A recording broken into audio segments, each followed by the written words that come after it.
the truth about Kate versus Harry's wife.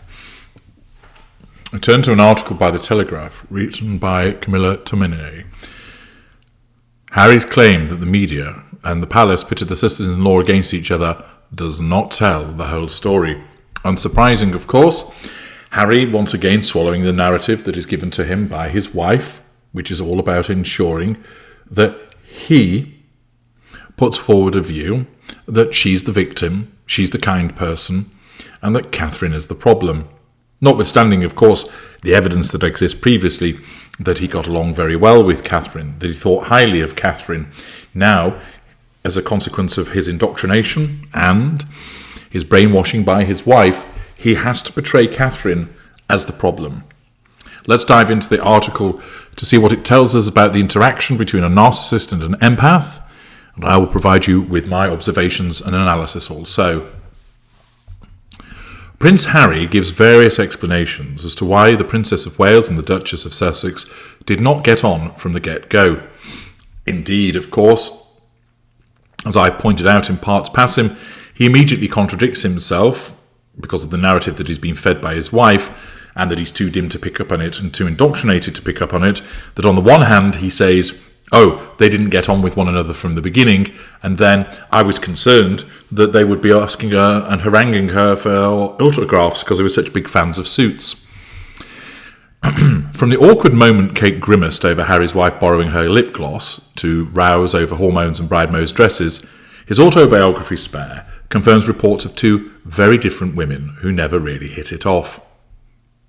His revelation that Prince William and his sister-in-law were never expecting me to get into a relationship with someone like Harry's wife who had a very successful career, not so sure about the very successful, speaks to the culture clash between the royal wives. Harry has accused both the palace and the press of pitting Kate and Harry's wife against one another. While there may be some truth to that, what he fails to mention in his memoir is the internal rivalry that doomed the royal sisterhood from the start. And of course, I point out, where does competitiveness come from? Envy, jealousy, which are narcissistic traits. So both can have them. But the competitiveness originates as a consequence of the threat to control that is posed by Catherine having access to certain things, the popularity of Catherine, which rather than Harry's wife think, she's ahead of me, she's been in the family for longer than me, I will learn from her and make friends with her and harness her star power. Instead, her narcissism immediately recognises it as a threat to control, resulting in there being the competitiveness and the internal rivalry.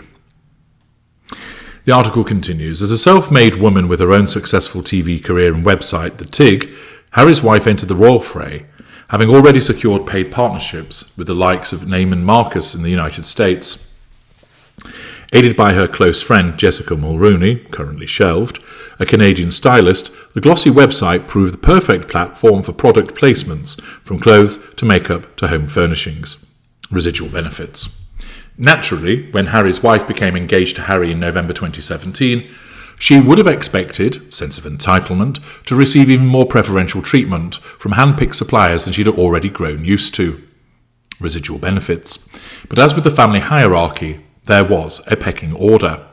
And the problem for Harry's wife was that Kate always appeared to get first dibs on designers. Erdem Morhoglu was one of Harry's wife's absolute favourites. But even after Harry had put a ring on it, Kate, who was already a client, continued to get priority. Threat to control. The Montreal-born Bethnal Green-based designer had also just unveiled a Spring 2018 collection inspired by Elizabeth II, who made her first appearance at London Fashion Week that year. Suffice to say, the notion of her soon-to-be sister-in-law receiving preferential treatment did not, it is claimed, go down well with Harry's wife, especially as she wasn't even the Queen.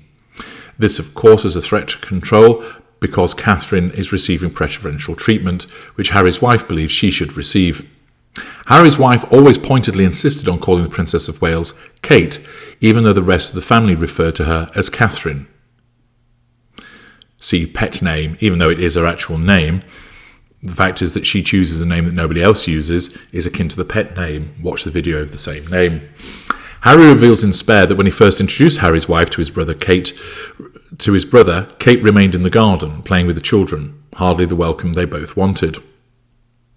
Harry's wife loved the designer, having worn the Davina dress from his 2015 autumn-winter collection for a fashion item on NBC's Today programme in early 2016, before she met Harry. She later recycled the floaty frock for Christmas lunch with the late Queen in 2018.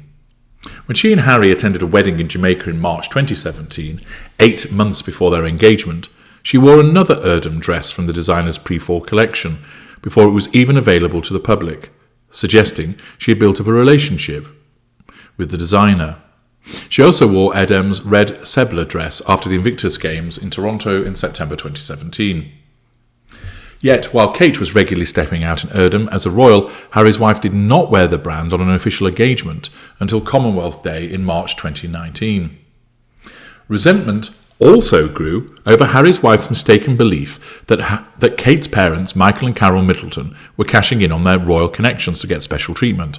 Envy, threat to control. Wrongly convinced Kate's family had free use of the Windsor Suite, the VIP lounge at Heathrow, Harry's wife insisted, sense of entitlement, demanding that her mother Doria use it when travelling to the United Kingdom, allegedly citing the risk to her safety.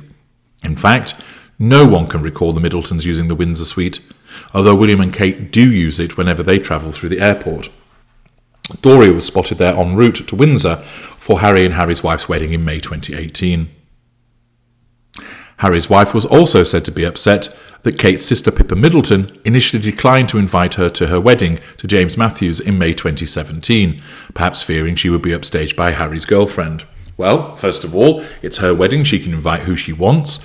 2, she's only just joined the family, and it might not be someone that she doesn't really know that well. Furthermore, she would be right to fear being upstaged. Although, of course, Harry's wife thinks that she's more beautiful and resplendent than anybody else, she does engage in repeated instances of trying to steal other people's thunder. See parts passing. She later relented and invited Harry's wife to the evening reception to keep the peace. According to Harry, William and Kate then took exception to the couple moving the nameplates at the table before being accused of doing the same when the Sussexes got married. When it came to Harry and Harry's wife's own wedding a year later, it is fair to say the planning proved stressful for all involved. In Spare, Harry confirms an argument with Angela Kelly, the late Queen's closest aide, over Queen Mary's diamond bandeau tiara she borrowed for the big day. Argumentativeness, assertion of control. Although he denies saying, "What Harry's wife wants, Harry's wife gets," there is a sense that this was the unofficial slogan of the nuptials.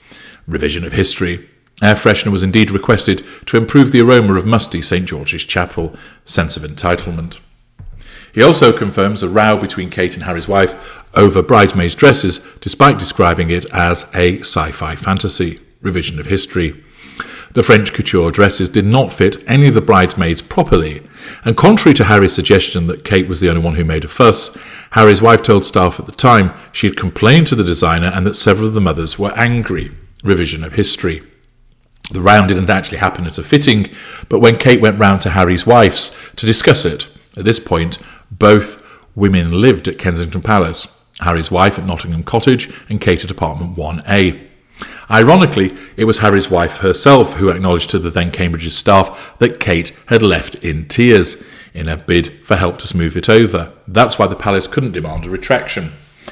Of course, we know that Harry's wife maintained that she was the one brought to tears, and that in actual fact, as uncovered by Tom Bower in Revenge, that she slammed the door in Kate's face and threw the flowers that had been brought round in the bin. Haughtiness, dismissiveness, assertion of control by withdrawal. Contrary to Harry's claim in Spare that the original story claimed Harry's wife had reduced Kate to tears about the bridesmaids' dresses, actually the more rather balanced 1,200-word feature read, "The Telegraph has spoken to 2 separate sources who claim Kate was left in tears following a bridesmaid's dress fitting for Princess Charlotte. Kate had only just given birth to Prince Louis and was feeling quite emotional," said one insider.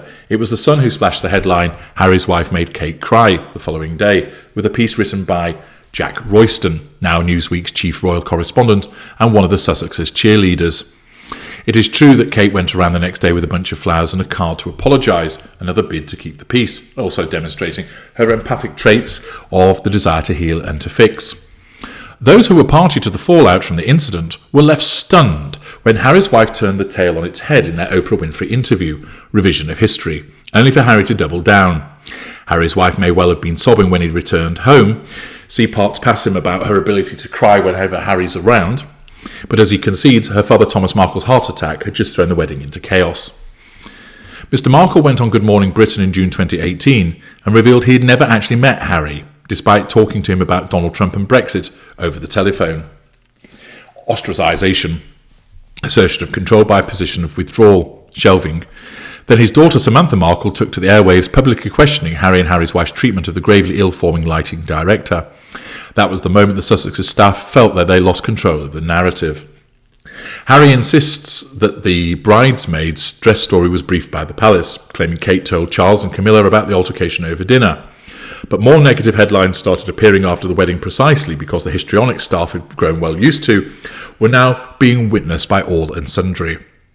Expression of fury, argumentativeness, shouting, assertion of control, lack of accountability. The palace could no longer keep a lid on it.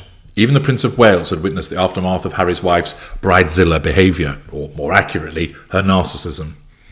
The Duchess is alleged to have spoken particularly harshly to a young member of the team in front of her colleagues after criticising a wedding plan she had drawn up, saying, "If there was literally anyone else I could ask to do this, I would be asking them instead of you." Invalidation, belittlement. When William heard of the incident, he took the woman aside and said, "I hope you're okay, you're doing a really good job," prompting her to burst into tears. Exhibition of emotional empathy. But the Cambridges, as they were then known, had their reservations from the start. Harry's insistence that their communications secretary Jason Knorf put out a statement in November 2016 claiming his girlfriend had been subject to a wave of abuse and harassment at the hands of the media created early unease between the brothers. Harry feared he would be dumped if he didn't protect the American actress, his own emotional empathy for his girlfriend, and of course many of you who have been ensnared by a narcissist will know in those early stages the fact that you believe that you found someone amazing and wonderful and you don't want to lose them. It's the same for Harry. He's been given the golden period and therefore believes everything associated with Harry's wife is true, genuine and amazing, and therefore, with his saviour complex, he is the white knight riding in to rescue her from perceived slights. William had already warned him to take as much time as you need to get to know this girl, a description that apparently offended Harry's wife. Well, of course it would do. It's suggesting that she's not good enough, and a threat to control, of course. The rashness of the statement rang alarm bells with William. Naturally it does, because as a normal, he sees through it. We'll continue with the Kate versus Harry's wife, the truth of it, in part 2, as there are further revelations. Join me there.